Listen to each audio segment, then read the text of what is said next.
आज हम लोग डिस्कस करने वाले हैं क्लास 12 फिजिक्स फर्स्ट का लास्ट चैप्टर से। एक पहले चैप्टर है एसी करके है, अल्टरनेटिव करंट। उसका इंपॉर्टेंट क्वेश्चन आपको मैं बताने वाला हूं, कुछ जो बोर्ड एग्जाम में आ सकते हैं इंपॉर्टेंट क्वेश्चंस। ज़्यादातर आपके सिलेबस में एलसीआर ही पूछता है, ज़्यादातर एलसीआर से ही क्वेश्चन बनते हैं। तो मैं एलसीआर का कुछ क्वेश्चंस लेके आया हूं आपके लिए, आराम से इसको देखेंगे, आपका पूरा एलसीआर का पूरा डाउट ही क्लियर हो जाएगा। और अगर एलसीआर से क्वेश्चन आ भी रहा है तो आप उसको आराम से कर पाएंगे। तो बी कंसंट्रेट होके, बी अलर्ट होके देखिए। चलिए देखते हैं क्यों, क्योंकि आप एलसीआर को अगर नहीं पढ़ेंगे तो हो सकता है अगर ये 5 मार्क्स का आ जाए तो फिर प्रॉब्लम हो सकता है। तो थोड़ा सा एलसीआर इसको लगाने से पहले अच्छे से पहले एलसीआर पढ़ लेना, उसके बाद तो सॉल्व करना। वैसे मैं आपको थोड़ा सा ओवरव्यू बता दूं एलसीआर क्या होता है कि इसमें एक एल, एक सी और एक आर मतलब रेजिस्टेंस, एक हो गया आपका एल प्रेरकत्व, एक हो गई धारिता सी और एक हो गया प्रतिरोध आर। इन तीनों को हम लोग सीरीज में जोड़कर, इन तीनों को सीरीज में जोड़कर उनका कनेक्शन कर देते हैं एसी सर्किट से। एसी सर्किट भी is equal to V naught sine omega t, जो भी रहे नो प्रॉब्लम, दिया रहेगा, जो भी रहेगा दिया रहेगा। तो अगर इस तरह से करते हैं तो इसका आप लोग बनाए होंगे, लाइन डायग्राम बनाए होंगे, इसका वेव डायग्राम बनाए होंगे, सब कुछ बनाए होंगे। तो लास्ट में इसका क्या क्या इंपीडेंस होता है, प्रतिबाधा क्या होती है, पावर फैक्टर क्या होता है, इसका कालांतर क्या होता है, सारा कुछ आपने निकाला होगा। अगर नहीं निकाला है एक बार आप अपना पन्ना पलट कर देख लीजिए कि एलसीआर सर्किट में इम्पीडेंस क्या होता है, पावर फैक्टर क्या क्या फार्मूला होता है, कालांतर हम लोग कैसे निकालते हैं। बेसिकली आप लाइन डायग्राम अगर ये वाला डायग्राम बना ले रहे हैं तो आराम से हो जाएगा कि एलसीआर सर्किट में ये हो गया VL, ये हो गया नीचे हो गया VC और ये हो गया VR रेजिस्टेंस के टर्म। तो अब मान लीजिए इन दोनों का डिफरेंस कर देते हैं तो ये इसकी वैल्यू लेस है, इसकी वैल्यू हाई है, तो इधर हो जाता है VL डिफरेंस VC। तो यहाँ से आप रिजल्टेंट पोटेंशियल निकाल सकते हैं, परिणामी विभवांतर आराम से निकाल सकते हैं। कितना के एंगल पर काम करेगा यहाँ से फाई की वैल्यू निकाल सकते हैं, आराम से निकाल सकते हैं। सर कैसे निकालेंगे, यहाँ पर पाइथागोरियस थ्योरम लगा दीजिए ना, इसमें इस वाले ट्रायंगल में पाइथागोरियस थ्योरम लगा दीजिए तो हो जाएगा दिस का स्क्वायर प्लस VR दिस का स्क्वायर, आराम से हो जाएगा। और लास्ट में प्रूव होके आता है Z impedance is equal to under root R square, क्योंकि इसका रेजिस्टेंस R है तो R square plus XL difference XC का होल स्क्वायर, ऐसा ही कुछ करके आएगा। फिर उसके बाद आपको पावर फैक्टर निकालना है तो cos फाई लगा दीजिएगा, cos phi is equal to R upon Z, क्योंकि अब कोई जरूरी नहीं है कि R अपन Z हम कर ले, इसके टर्म में निकाल सकते हैं, पोटेंशियल के भी टर्म में निकाल सकते हैं, कोई दिक्कत नहीं है। लेकिन आई कट जाता है इसलिए R अपन Z कर लेते हैं, एकदम इजिली सॉल्व हो जाएगा। तो चलिए आइए इस क्वेश्चन को सॉल्व किया जाता है।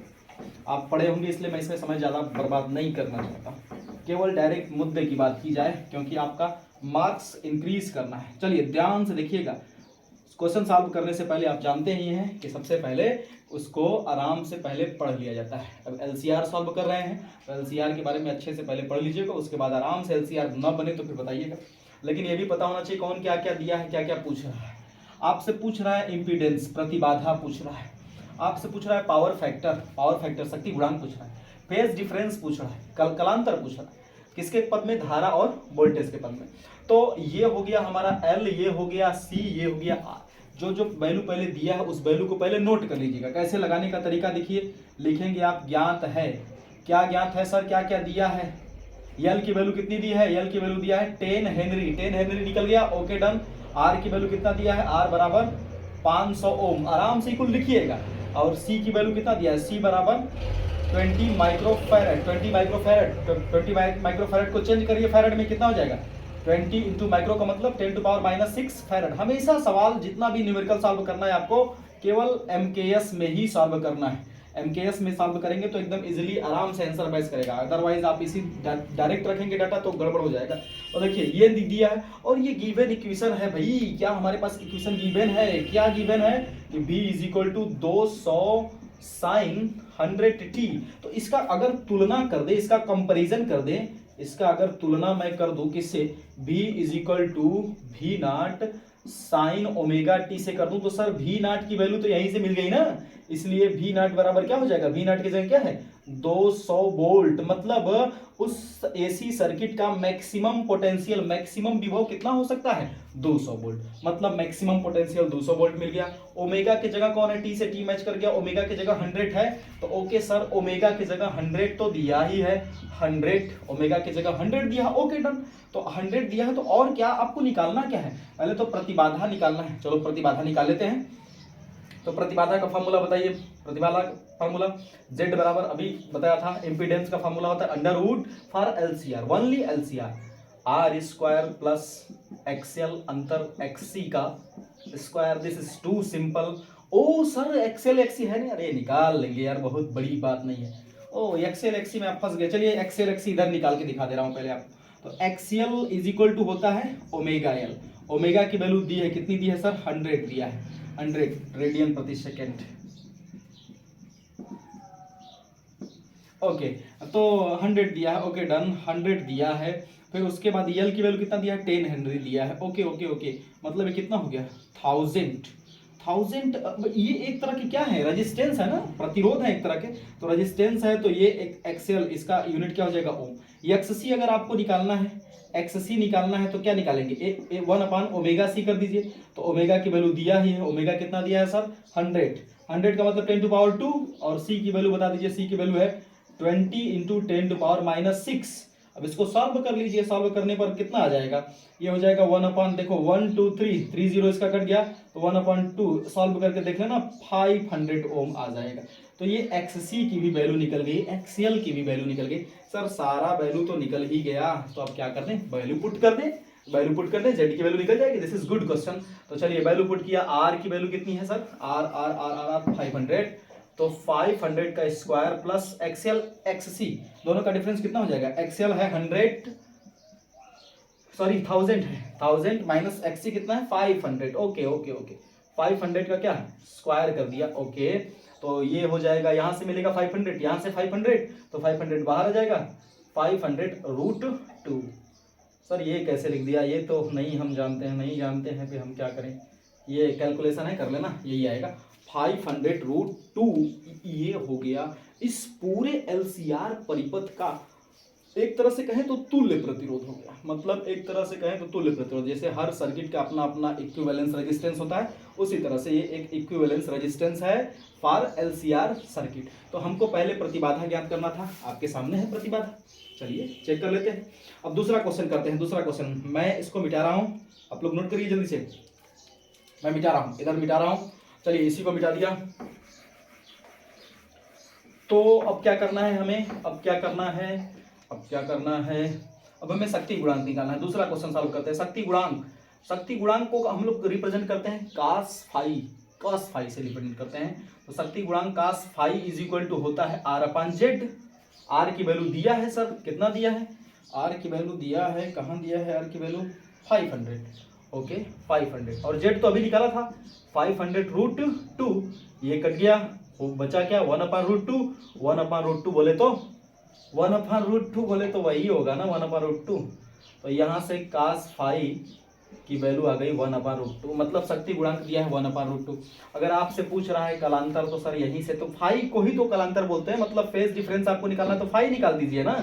तो थर्ड ऑप्शन बोला है कि फेज डिफरेंस मतलब कलांतर निकालिए, तो क्या करेंगे आप, हमको पता है कि cos phi is equal to है 1/2, तो यहाँ से फाई इज इक्वल टू क्या हो जाएगा सर cos इनवर्स 1/2, और cos के कितने डिग्री का वैल्यू होता है 1/2, cos के कितने डिग्री का वैल्यू होता है 1/2, 60 डिग्री, लेकिन आपको आंसर जनरली रेडियन में देना है, तो 60 डिग्री मतलब 60 अंश, 60 अंश को रेडियन में बदलेंगे तो आएगा π/3, तो फाई इज इक्वल टू हो गया π/3। देखिए सारा आंसर हमने कर लिया, सारा आंसर π/3 रेडियन, रेडियन इसके ऊपर सी लगा दिया। तो याद रखिएगा इस तरह से एलसीआर पर क्वेश्चन आए हुए हैं, और भी क्वेश्चन देखते हैं, इसको नोट करिए, और क्वेश्चन देखते हैं, आगे बढ़ते हैं। देखिए दूसरा मेरे पास क्वेश्चन आया है कि एक एलसीआर सर्किट है, मैं क्वेश्चन को शॉर्ट में लिख दिया हूं, मैं पूरा बोल दे रहा हूं। एक एलसीआर सर्किट दिया है और यहाँ पर रेजिस्टेंस के नीचे जो दिया है वो 40 वोल्ट लिखा है, यहाँ पर 20 वोल्ट लिखा है, यहाँ पर 50 वोल्ट लिखा है। तो यहाँ पर ईएमएफ की वैल्यू पूछ रहा है कि what is the value of EMF, E की वैल्यू क्या होगी, मतलब एक तरह से कि इसका इक्विवेलेंस वोल्टेज क्या होगा, हमको ये फाइंड करना है। इसका तुल्य विभवांतर कितना होगा, या पूरे एलसीआर सर्किट का तुल्य विभवांतर क्या होगा, ये हमको फाइंड करना होगा। कर देते हैं फाइंड। फिर और भी पूछ रहा है आपको ये हमें बताना, और पावर फैक्टर मतलब शक्ति गुणांक। पावर फैक्टर की बात आती है तो आप समझ जाइएगा, शक्ति गुणांक। शक्ति गुणांक बोले तो cos फाई की value R/Z। This is too simple. तो अब आपको क्या करना है, ये जो वैल्यू दिया है ना उसको सोचना है कि वो क्या दिया है, वो क्या दिया है ये आपको। अब यहाँ पर ना तो रेजिस्टेंस की वैल्यू दी है, ना तो कैपेसिटेंस की वैल्यू दी है, ना तो इंडक्टेंस की वैल्यू दिया, किसी का वैल्यू नहीं दिया है। ये RCL की वैल्यू तो दी ही नहीं है, इनके ऊपर कितना वोल्टेज कंज्यूम हो रहा है ये दे दिया है कि इनके ऊपर कितना वोल्टेज। अब कुछ लोग क्या करेंगे, इसको ऐड कर देंगे, वो बता देंगे कि ये इतना वोल्टेज, तो वो नहीं करना है भाई, वो थोड़ी होगा।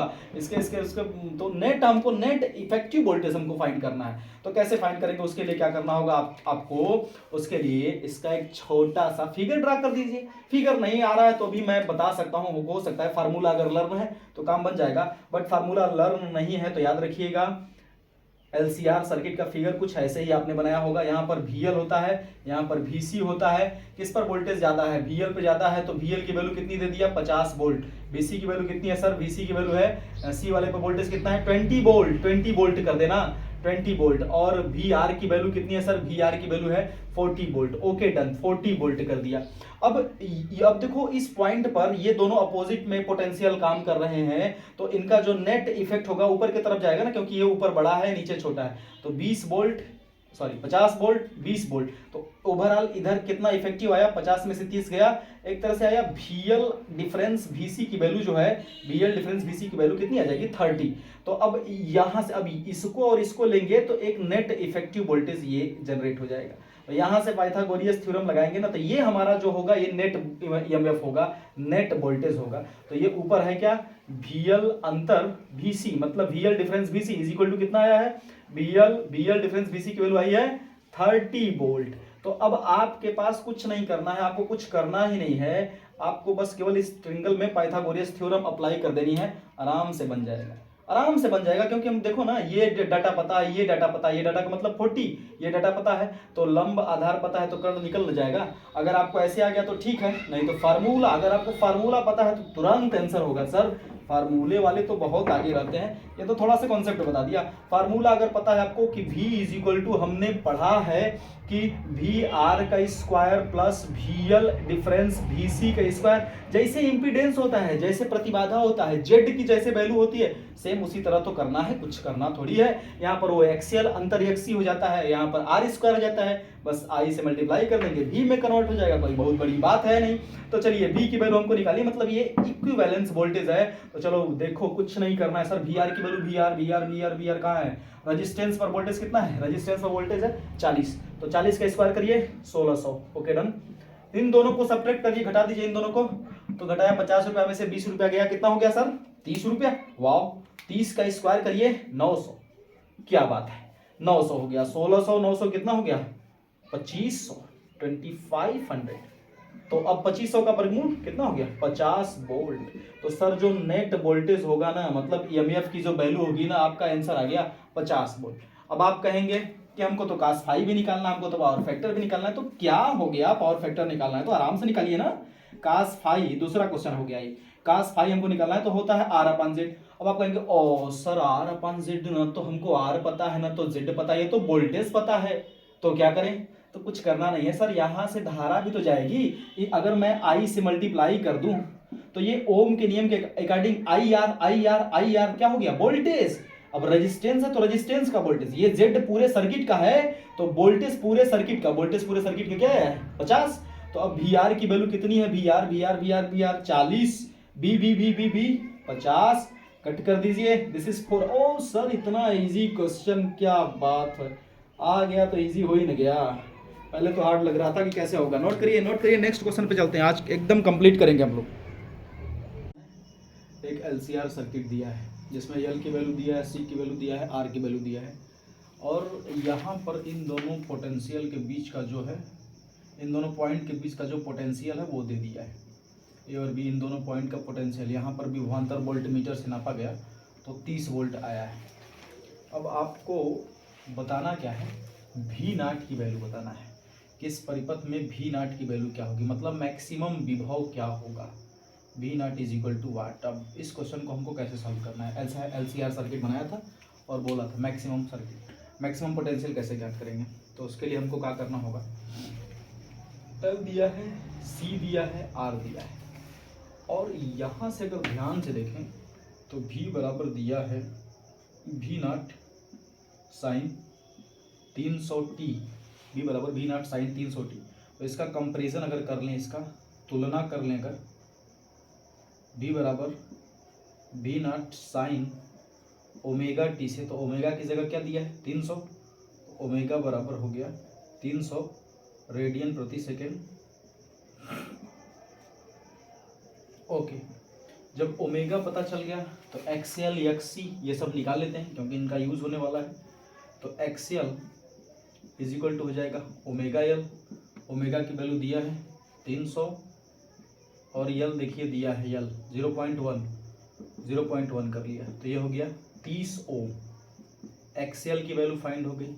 इसी तरह आप एक्ससी की वैल्यू निकाल लीजिए, एक्ससी की वैल्यू क्या हो जाएगी,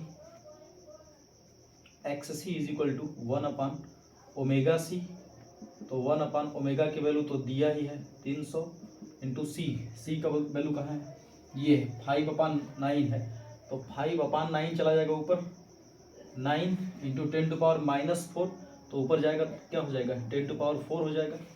तो 2 जीरो से 2 जीरो कट गया, 2 जीरो बचा, तो 2 जीरो 9, 900 हो गया, 900 में भागा दे देंगे 15 का, तो 15 छक्का 90, मतलब 60 ओम आया एक्ससी की वैल्यू।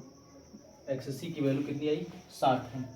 तो एक्सएल पता चल गया, एक्ससी पता चल गया, तो इस परिपथ का प्रतिबाधा निकाल सकते हैं। हमको भी नॉट निकालना है, तो भी नॉट निकालना है तो किसी तरह से आई नॉट निकालने का प्रयास करेंगे ना, तभी तो लगाएंगे V बराबर IR, यहाँ से हम लोग वोल्टेज निकाल लेंगे। अब इस सर्किट का हमको निकालना है तो V नॉट रहना चाहिए, I नॉट रहना चाहिए, और रजिस्टेंस मतलब टोटल रजिस्टेंस मतलब Z रहना चाहिए, इम्पीडेंस रहना चाहिए। तो उसके लिए हमको क्या करना होगा, हमको Z निकालना है। तो Z निकालना है तो एक्सएल एक्ससी पता ही है, R की वैल्यू पता है, आराम से Z निकाल सकते हैं। तो Z की वैल्यू क्या हो जाएगी, Z is equal to under root R square plus XL अंतर एक्ससी का होल स्क्वायर। तो इसको जब आप सॉल्व करेंगे तो R स्क्वायर की वैल्यू कितनी हो जाएगी 40 का स्क्वायर 1600 प्लस एक्सएल और एक्सी का डिफरेंस, एक्सएल और एक्सी का डिफरेंस करेंगे तो 60 में से 30 गया 30 बचेगा, और 30 का स्क्वायर कितना हो जाएगा 900। तो 900 तो यहाँ से सॉल्व करेंगे तो क्या मिलेगा 25 का स्क्वायर रूट 2500 है, तो इसका स्क्वायर रूट हो जाएगा 50 ओम। ओके, तो Z की वैल्यू पता चल गई 50 ओम है। तो अब हमको निकालना है IRMS, तो यहाँ से हम निकाल सकते हैं ना, ये पोटेंशियल किसके किसके बीच दिया है, एक्सएल और एक्सी के बीच दिया है ना। तो अब देखो LCR सर्किट में एक्सएल एक्सी होते ऐसे हैं, इधर होता है मान लीजिए जो बड़ा होगा उसी को हम लोग लेंगे, जनरली एक्सी बड़ा है तो ये नीचे हो गया एक्ससी और ऊपर हो गया एक्सएल, ऊपर होता ही है, और ये होता है R मतलब VR, तो रेजिस्टेंस के टर्म में यहाँ पर R ही रहेगा। तो अब इसकी वैल्यू कम है, इसकी वैल्यू ज़्यादा है, तो ओवरऑल जो नेट वैल्यू आएगी वो नीचे की तरफ आएगी, नेट वैल्यू नीचे की तरफ हो गई, कितना हो गया, तो एक्सएल एक्ससी माइनस एक्सएल हो गया, एक्ससी माइनस एक्सएल, एक्ससी माइनस एक्सएल। अब ये नेट रेजिस्टेंस हो गया इस पॉइंट पर, नेट रेजिस्टेंस। तो रेजिस्टेंस में अगर मैं मल्टीप्लाई कर दूं करंट का, रेजिस्टेंस में मल्टीप्लाई कर दूं करंट का, तो वोल्टेज के बराबर हो जाएगा ना, यहाँ पर वोल्टेज 30 दिया है तो उसी के इक्वल हो जाएगा। तो अब हम क्या करने वाले हैं, यहाँ पर चूंकि इन दो बिंदुओं के बीच मतलब इसके और इसके कारण जो है विभवांतर इन दोनों के बीच 30 वोल्ट आया है, ये है volt meter, this is the volt meter, ये वोल्ट मीटर है। तो वोल्ट मीटर की रीडिंग किसको रीड करती है, वोल्ट मीटर की रीडिंग रीड करती है एक्चुअली में VRMS को रीड करती है। तो VRMS ये एक तरह से VRMS है, तो VRMS और इन दोनों के पॉइंटों के बीच है, तो ये किसके, अब इसमें करंट कौन सा प्रवाहित होता है, I नहीं IRMS प्रवाहित होता है। तो IRMS हम निकाल सकते हैं, कैसे निकाल सकते हैं, देखिए फार्मूला लगा दिया, ओम का ला ही लगा रहे हैं, यहाँ पर भी ओम का ला लगाने जा रहे हैं। तो XC माइनस XL कर रहा हूँ क्योंकि XC का वैल्यू बड़ा है, XC माइनस XL, ये एक तरह का रेजिस्टेंस है। रेजिस्टेंस में मैं IRMS का मल्टीप्लाई कर दिया तो एक तरह से होता है ना V is equal to IR, तो रेजिस्टेंस में I का मल्टीप्लाई कर दिया तो वोल्टेज पता चल गया। और वोल्टेज कितना है इन दोनों के बीच, 30 वोल्ट, तो इसको हम 30 के इक्वल कर दिए। अब XL और XC का डिफरेंस निकाल दो। XL XC का डिफरेंस कितना है, 60 और 30 मतलब 30, तो 30 into IRMS is equal to 30, तो देखिए IRMS इज इक्वल टू हो गया 1 एम्पियर, तो IRMS निकल गया। इसी तरह से IRMS की वैल्यू निकल गई, और IRMS जब निकल गया तो अब आप आराम से I नॉट निकाल सकते हैं। क्यों? क्योंकि AC में आपको सिखाया गया है, क्या सिखाया गया है कि IRMS is equal to I naught upon √2, ये बताया गया है। अब इसको मल्टीप्लाई करेंगे तो I नॉट की वैल्यू क्या हो जाएगी, √2 इंटू IRMS। IRMS की वैल्यू कितनी है 1, तो 1 में मल्टीप्लाई करेंगे तो क्या हो जाएगा √2, मतलब मैक्सिमम करंट कितना ट्रेवल करेगा, √2। ऐसे कितना ट्रेवल कर रहा है 1। अगर यहाँ पर एक अमीटर लगा दिया जाए, जैसे क्वेश्चन में ये भी पूछ सकता है, यहाँ पर अमीटर लगा देगा और पूछेगा कि अमीटर का पाठ्यांक क्या होगा, तो IRMS आपको निकालना है, किसी भी तरह से IRMS निकालना है। तो IRMS की वैल्यू अगर 1 एम्पियर है तो अमीटर का पाठ्यांक कितना हो जाएगा 1 एम्पियर, अमीटर 1 एम्पियर को ही रीड करेगा। ओके, अब I नॉट पता चल गया तो हमको V नॉट निकलना है। अब तो आराम से निकल जाएगा। कैसे निकलेगा, देखिए V बराबर होता है, अब जैसे V बराबर IR होता है, देखिएगा ओम के नियम से, अकॉर्डिंग टू ओम्स लॉ लिख दीजिएगा, ओम के नियमानुसार, ओम के नियमानुसार क्या हम जानते हैं भाई, V बराबर IR ये होता है। तो LCR सर्किट के लिए मैं इसको V नॉट से रिप्लेस कर रहा हूँ, तो V नॉट बराबर ही हो जाएगा I नॉट, और R मतलब इस टोटल का रेजिस्टेंस क्या होता है Z, प्रतिबाधा, इम्पीडेंस, तो ये हो जाएगा Z, और सबकी वैल्यू तो हमने निकाल ही लिया है। I नॉट की वैल्यू कितनी है √2, और Z की वैल्यू कितनी है 50, देखिए वहाँ पर Z की वैल्यू है 50, तो ये हमारा आ गया V नॉट की वैल्यू 50 √2। चाहें तो मल्टीप्लाई भी कर सकते हैं या कुछ। This is the good question, ये बहुत ही अच्छा सवाल था LCR सर्किट का। तो LCR सर्किट के मैं डिफरेंट क्वेश्चन ढूंढ के आपको सॉल्व करा रहा हूँ, ताकि LCR पर अगर कोई भी क्वेश्चन आए तो आप आराम से कर लीजिएगा। LCR में बहुत ज़्यादा प्रॉब्लम नहीं होने वाली है, जो दिया है उसी के रिस्पेक्ट में हम वैल्यू निकालते जाएंगे और थोड़ा सोचते जाएंगे, आराम से हो जाएगा। चलिए नेक्स्ट क्वेश्चन पे चलते हैं, इसको नोट कर लीजिए। देखिए अगेन एक गुड क्वेश्चन लाया हूँ आपके लिए। LCR परिपथ दिया है, LCR सर्किट आपके सामने लिखा गया है। अब इस LCR सर्किट में ये C दे दिया है, L दे दिया है, R दे दिया है। ये लास्ट क्वेश्चन है LCR का। अगर इतना क्वेश्चन कर ले रहे हैं LCR का, इसी से रिलेटेड कर ले रहे हैं, तो कोई भी क्वेश्चन नहीं बचेगा। उसके बाद ट्रांसफार्मर का भी का क्वेश्चन बता दूंगा, आप कर लीजिएगा, बहुत ईजी बन जाता है उसका। तो इसमें आपको अमीटर लगाया, यहाँ पे A से अमीटर होता है और B से वोल्टमीटर। तो अमीटर का पाठ्यांक बताना है और वोल्टमीटर का पाठ्यांक बताना है। शक्ति गुणांक बता देना है लास्ट में कि उसका शक्ति गुणांक क्या होगा। पावर फैक्टर भी हम लोग आराम से निकाल लेंगे, वो तो cos phi equal to R/Z करना होता है। तो Z करना होता है तो मतलब किसी तरह से Z हमको निकालना होगा। और ये बताइए वोल्टेज क्या नापता है, VRMS को नापता है। VRMS ये किसको मापेगा, अमीटर IRMS नापेगा। मतलब किसी भी तरह से हमको VRMS और IRMS की तरफ अप्रोच करना है, उसके तरफ हमको पहुंचना है, वो हमको फाइंड करना है। ऐसा कुछ क्वेश्चन में सेंस कर रहा है। तो जैसे क्वेश्चन में दिया है उसी के अकॉर्डिंग अगर आप सोचेंगे, थोड़ा सा दिमाग लगाएंगे, क्वेश्चन आराम से बन जाएंगे LCR का। और हूबहू इसी टाइप का क्वेश्चन हो सके तो एग्जाम में पूछा जाएगा। तो बनाते हैं, चलिए देखते हैं कैसे करते हैं सॉल्व। तो सॉल्व हम कर रहे हैं। पहले जो दिया है उसको नोट कर लिया।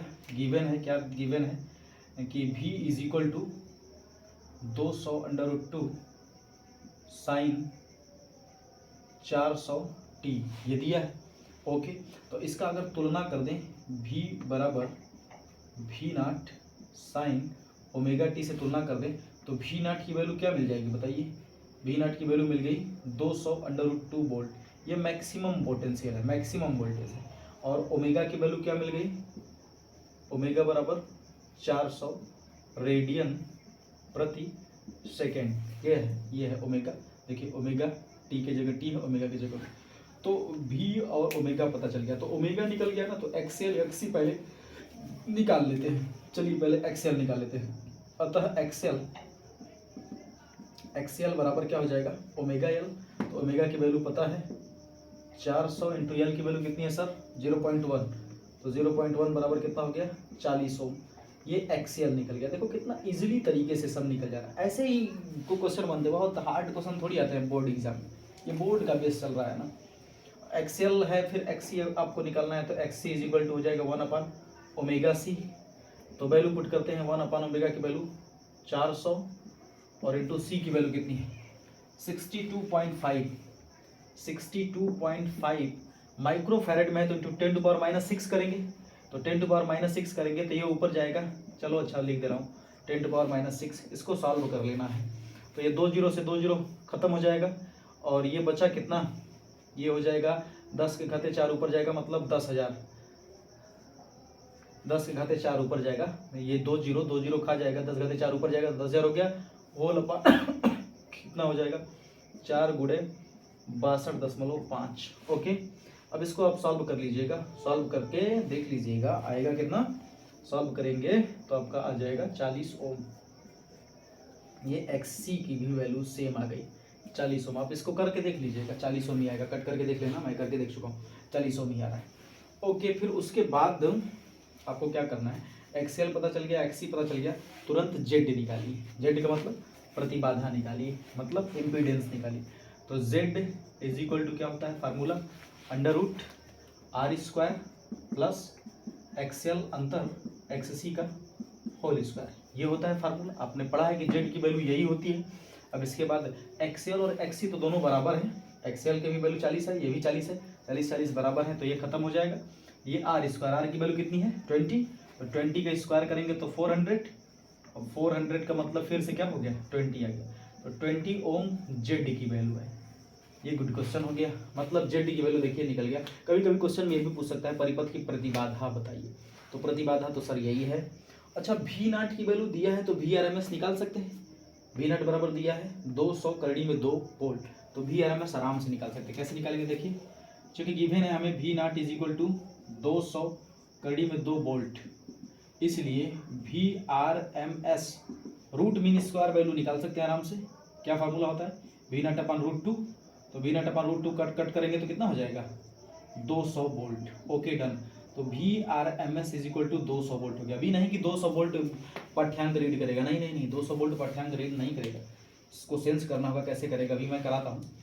अब देखो VRMS पता चल गया, तो आप ओम के नियम से IRMS निकाल सकते हैं, क्योंकि वही अमीटर का पाठ्यांक होगा। तो अमीटर का पाठ्यांक, अमीटर का पाठ्यांक क्या हो जाएगा IRMS इज इक्वल टू क्या हो जाता है VRMS अपान जेड। मतलब पूरे परिपथ का हमको प्रतिरोध लेना होता है, पूरे परिपथ का प्रतिरोध क्या होता है जेड, तो जेड ले लीजिएगा। तो VRMS की वैल्यू कितनी है सर 200 में जेड की वैल्यू कितनी है 20 है, तो 20 से डिवाइड किया, कट गया, कितना हो गया 10 एम्पियर। तो IRMS की वैल्यू कितनी आ गई 10 एम्पियर। मतलब कि अमीटर कितना वोल्ट रीडिंग कितना करंट रीड करेगा 10 एम्पियर का करंट रीड करेगा कौन अमीटर। अब आपको वोल्टमीटर का अगर रीडिंग निकालनी हो तो वोल्टमीटर का भी रीडिंग निकाल सकते हैं, नो डाउट। मैं इरेज कर रहा हूँ इधर का, आप लोग नोट कर लीजिएगा, मैं इरेज कर रहा हूँ। देखिए वोल्टमीटर का रीडिंग कैसे निकालेंगे। पहला वाला क्वेश्चन हो गया, यहाँ पे कर लेते हैं दूसरा वाला क्वेश्चन। वोल्टमीटर का हमको रीडिंग चाहिए, वोल्टमीटर का। तो वोल्टमीटर देखो किसके किसके बीच में, ये दोनों है, यही तो दोनों है वोल्टमीटर के सिरों पर एक तरह से मान लीजिए जुड़े हैं। ये दोनों आपस में किसमें है सीरीज में है। तो ये दोनों आपस में उल्टे भी होते हैं, मतलब एक दूसरे के व्युत्क्रम होते हैं। LCR सर्किट में आपको मैं बताया, एक VL ऊपर होता है तो नीचे क्या होता है BC होता है। तो पोटेंशियल डिफरेंस आप आराम से निकाल सकते हैं इनके बीच का। तो जो भी होगा बड़ा में से छोटा घटा दीजिए, मतलब XL difference XC multiply by, ये एक तरह का हो गया, एक तरह का हो गया रजिस्टेंस। रजिस्टेंस में अगर आप IRMS मतलब करंट से मल्टीप्लाई कर देंगे तो यहाँ का वोल्टेज हो जाएगा। पिछले क्वेश्चन में यही कराया था। तो इज इक्वल टू वोल्टमीटर का रीडिंग मतलब V हो गया। तो एक्सएल डिफरेंस एक्सएल और XC दोनों तो 40 है, 40 है, तो ये तो 0 हो गया, 40 - 40। और IRMS की वैल्यू कितनी है 10 इज इक्वल टू V। तो वोल्टमीटर की रीडिंग कितनी होगी 0 वोल्ट। मतलब वोल्टमीटर क्या बताएगा 0 वोल्ट। अगर आप यहाँ पे वोल्टमीटर लगा के चेक करेंगे तो वोल्टमीटर का रीडिंग होगा 0 वोल्ट, एकदम आराम से कर सकते हैं। अब इसके बाद आपको निकालना है शक्ति गुणांक। तो शक्ति गुणांक निकालने के लिए कुछ नहीं करना है, कास फाई निकाल दीजिए। थर्ड क्वेश्चन यहाँ पर हो गया। तो शक्ति गुणांक हमको निकालना है, तो cos phi is equal to क्या हो जाता है आर अपन जेड। तो आर की वैल्यू कितना है, आर की वैल्यू 20 है और जेड की वैल्यू कितना है 20 है। अरे वाह, कट गया, कितना हो गया 1। तो cos phi is equal to हो गया 1। अगर इसी क्वेश्चन में पूछ दिया होता कि कालांतर बताओ, कालांतर, तो कालांतर बताने के लिए क्या करते हैं, कालांतर बताना होता तो कास से कितने डिग्री की वैल्यू होती है 1, 0 डिग्री। तो कालांतर हो गया 0 डिग्री, मतलब धारा और वोल्टेज के बीच में कोई कालांतर नहीं होगा। फाई इज इक्वल टू क्या हो जाएगा 0 डिग्री। ये हो गया फेज डिफरेंस मतलब कालांतर। आराम से इस क्वेश्चन को सॉल्व कर लीजिए, आप देख लीजिए। चलते हैं नेक्स्ट क्वेश्चन पे, नोट कर लीजिए। एक क्वेश्चन लेते हैं ट्रांसफार्मर का। ये एक बड़ा सा क्वेश्चन उठाया और ट्रांसफार्मर का, इसी में सारा कॉन्सेप्ट क्लियर हो जाएगा। किसी भी तरह से का ट्रांसफार्मर का क्वेश्चन दे, आप थोड़ा सा दिमाग लगाएंगे बन जाता है। एक अपचाई मतलब स्टेप डाउन ट्रांसफार्मर संचरण लाइन वोल्टेज को 2200 वोल्ट से 220 वोल्ट करता है। मतलब ये स्टेप डाउन है।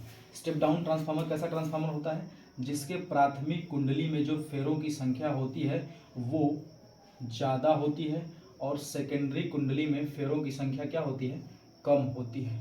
ये हो गया स्टेप डाउन ट्रांसफार्मर। ये है नंबर ऑफ प्राइमरी कॉइल और ये है नंबर ऑफ सेकेंडरी कॉइल। तो अगर NS की वैल्यू लेस होगी NP से तो वो क्या हो जाएगा step down transformer, step down transformer. ये छोटा सा क्वेश्चन है। तो ठीक है, कितना वोल्टेज को कितना करता है उसको हम लोग लिख लेते हैं। तो प्राइमरी वोल्टेज कितना है, मतलब EP कितना है 2200 वोल्ट, ओके। और ES कितना है 220 वोल्ट, 220 वोल्ट, ओके, ठीक है। फिर उसके बाद प्राथमिक कुंडली में फेरों की संख्या देखिए, NP की वैल्यू दे दिया है। NP इज इक्वल टू कितना दे दिया है सर, NP की वैल्यू दिया है 4000। और NS तो पूछ रहा होगा कि NS कितना है, और एक दे दिया है इफिशियंसी ऑफ ट्रांसफार्मर की दक्षता दे दिया है। इफिशियंसी ईटा की वैल्यू दे दिया है 90%, ठीक है, इतना काफ़ी है। और निर्गत शक्ति भी दे दिया है, मतलब निर्गत मतलब निकलने वाली शक्ति, निर्गत शक्ति मतलब पावर आउटपुट, कितना पावर आउट हो रहा है 8 किलोवाट। 8 किलोवाट पावर क्या हो रहा है, आउट हो रहा है, ठीक है। तो आपसे पूछ क्या रहा है, NS पूछ दिया और पावर इनपुट भी पूछ दिया। पावर इनपुट की वैल्यू क्या है, ध्यान से देख लीजिए। प्राइमरी कुंडली में जो पोटेंशियल वो दे दिया है, सेकेंडरी का दे दिया है, और number of turns in primary coil ये दे दिया है। सेकेंडरी कॉइल का टर्म्स पूछ रहा है आपसे, और ईटा की वैल्यू दिया है, पावर इनपुट पूछ रहा है, पावर आउटपुट दिया है। तो बस ट्रांसफार्मर के हर क्वेश्चन को सॉल्व करने के लिए बस केवल एक फार्मूला है, जो आपको अगर याद है तो ट्रांसफार्मर का स्टेटमेंट लिखने के बाद उस फार्मूले में रखिए, कभी गलत नहीं होगा। क्या फार्मूला है, E सेकेंडरी अपान E प्राइमरी, मतलब EMF एक तरह का वोल्टेज, वोल्टेज सेकेंडरी मतलब सेकेंडरी वोल्टेज अपान प्राइमरी वोल्टेज, ये इक्वल हो जाएगा NS अपान NP। देखो सब यस यस यस ऊपर है, NS अपान NP, और ये बस केवल करंट के टर्म में ऊपर नीचे हो जाता है। करंट के टर्म में IP अपान क्या हो जाता है IS, और इसी को हम लोग बोलते हैं ट्रांसफार्मर रेशियो, परिणमन अनुपात बोलते हैं। एक फार्मूला ये लेना है, एक एफिशिएंसी का फार्मूला लेना है, आराम से हो जाएगा। तो चलो क्या क्या दिया है, ES EP NS NP, इन दोनों को लेके सॉल्व कर लेते हैं। धारा पूछा होता तो इसको लेके सॉल्व कर लेते, वो भी बहुत बड़ी बात नहीं। ई सेकेंडरी की वैल्यू कितना दिया है, हम इन दोनों को लेके सॉल्व कर रहे हैं, इन दोनों को। तो ई सेकेंडरी की वैल्यू तो हमको पूछ ही रहा है, नहीं दिया है 220 रख दिया। ई प्राइमरी दिया है 2200 रख दिया, is equal to N secondary पूछ रहा है, एन सेकेंडरी पूछ रहा है, एन प्राइमरी की वैल्यू बता दीजिए 4000 दे दिया। अब कुछ नहीं करना है, 1 0 से तो 1 0 कट गया, फिर 1 0 से ये वाला कट गया, फिर उसके बाद 22 से तो 22 भी कट गया, सारा कुछ तो कट ही गया इधर। तो अब बचा क्या, इधर 1 बचा, तो 1 का गुणा करेंगे तो एन एस बराबर कितना हो जाएगा 400। मतलब सेकेंडरी में फेरों की संख्या कितनी हो गई 400। फेरों की संख्या आराम से निकालिए आप 400। ट्रांसफार्मर रेशियो अगर पूछता तो भी NS अपान NP या ES अपान EP निकाल लेते, वो ट्रांसफार्मर रेशियो हो जाता है, इसका कोई यूनिट नहीं है क्योंकि ये एक तरह का रेशियो है। अब इसके बाद आपको पावर आउटपुट निकालना है ना, पावर इनपुट पावर आउटपुट निकाल लेंगे। इफिशियंसी का फार्मूला आपको पता ही है कैसे, कि इफिशियंसी इज इक्वल टू होता है power output upon power in multiply by 100। अगर मैं यहाँ पे 100 से मल्टीप्लाई कर दे रहा हूँ तो जितना परसेंटेज में दिया एज इट इज यहाँ पर लिख देंगे, ये नहीं कि 90/100 लिख दे, ऐसा नहीं करना है। 90/100 नहीं लिखिएगा। अगर मैं 100 से मल्टीप्लाई कर लिया तो क्यों लिखेंगे, नहीं तो अगर नहीं करेंगे तो 90/100 लिखिएगा। तो अगर मैं 100 से मल्टीप्लाई कर लिया तो डायरेक्ट यहाँ पर 90 लिख दीजिए, वो अपने आप 90/100 चला गया। तो 90 लिख दिया is equal to power output upon power input कितना दिया है, पावर आउटपुट दिया है, पावर आउटपुट दिया है 8 किलोवाट, तो हमारा आंसर किलोवाट में ही आएगा। और पावर इन निकालना है मल्टीप्लाई बाई 100, तो ये कट गया। पावर इन को यहाँ कर दूँ, इसको यहाँ कर दूँ, तो power input is equal to हो जाएगा, इसका मल्टीप्लाई कर दो 80/9 किलोवाट, 80/9 किलोवाट, ये निकल गया। अगर रेजिस्टेंस दिया होता कि प्राइमरी का रेजिस्टेंस इतना है तो हम लोग करंट भी निकाल सकते थे, है ना, ओम के नियम के अकॉर्डिंग। तो ये छोटा सा ट्रांसफार्मर का क्वेश्चन है, इस लेवल का क्वेश्चन आप देख लीजिएगा। एलसीआर ऑलमोस्ट अगर अच्छे से देख लिए हैं तो एलसीआर ऑलमोस्ट कंप्लीट होता है। ठीक है, ओके, थैंक यू।